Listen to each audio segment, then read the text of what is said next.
Okay, time for another Blu-ray pickup video. I've got 4 titles that I've picked up recently, just a small amount, trying to reel back the spending a little bit. Most of these were things I had pre-ordered and paid for.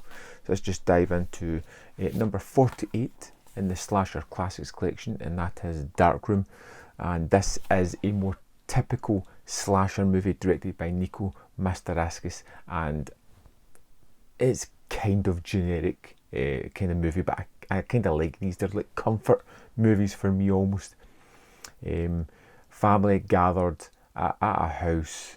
People start to get killed one by one. It's over a night and a day. It's kind of fun, has some interesting aspects, but it's not really like essential viewing and slasher kind of fandom things. The whole revelation of why it's happening and who's behind it all just didn't really click for me a lot, but still it was a decent enough movie. And this is one that's got some really good extras on it as well, including an actor who seems to think that he's the lead role in the movie when he's really not, which is kind of funny to listen to. Next up, we have 49 in the Slasher Classics, which is Blind Date, which is more like a kind of thriller.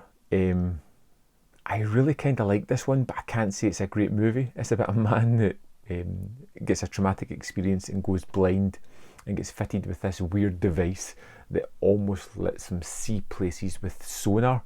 It's like a Walkman he puts on almost. He's got the earphones and the little box, and he sees things just in black with like white lines for the edges, and he kind of thinks he sees a serial killer and tries to track that person down. It isn't great again, but I really liked this one. The story was kind of all over the place. It never really had like a strong narrative driving it forward. But for some reason I was kind of captivated by the imagery that it had, some of the ideas it had, some of the ridiculous Mr. Magoo moments it has with the character were just kind of funny. It was ultimately just a real kind of enjoyable film. Next up, I have the Inner Sanctum series from Eureka. 6 movies, which are Calling Dr. Death, Weird Woman, Dead Man's Eyes, The Frozen Ghost, Strange Confessions, Pillow of Death.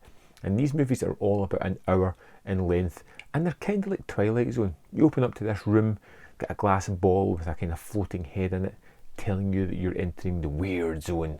And then they tell you a tale where Lon Chaney Jr. is the main actor in all of them. So far I've watched Calling Dr. Death, which was really good, and Weird Woman, which was a kind of strange movie that really reminded me of Burn Witch, which was like really the story's almost identical to that, but I kind of like that story, so it felt a bit weird watching that. But I love the production values on these, I love the transfers on them, I love the performances, and the little pulpy tales that they're telling are all extremely fun so far. And it's a series that I'm trying to not rush and watch them all straight away, because I'm really enjoying what I've got so far. I watched the Kim Newman interview on the first disc, which was, as always, exciting and insightful. And last but not least, of course not, is a 4K I picked up on eBay for $9.99. Thanks Carol for the tip on this one, and that was Escape from New York, one of my favourite John Carpenter movies. Big budgeted action with absolutely no fat on it whatsoever. There's a way John Carpenter shoots his movies that just make them inherently cinematic, and their tales are always moving. They always have interesting side characters as well. All these people pop up and they all add something to the story. They're all integral to the bigger picture. Snake Plissken is one of my favourite anti-heroes in any kind of movie. I just think he is immensely curmudgeoning throughout the movie. Just can't be bothered with anything at all. Just completely just wanting to get this over and done with.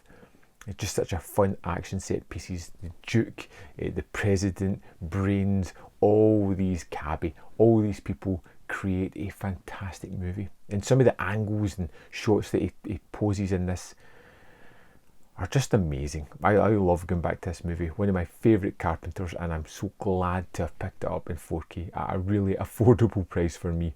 Hopefully I'll get the rest when I have the money. And anyway, that's all I picked up. That's my current releases. That little small pile there. And of course, as you can tell, I've watched most of them already. And I'd love to know if you've picked up anything, or if you have any thoughts about the movies I've picked up. Let me know in the comment box, and I'll see you next time on Man v Film.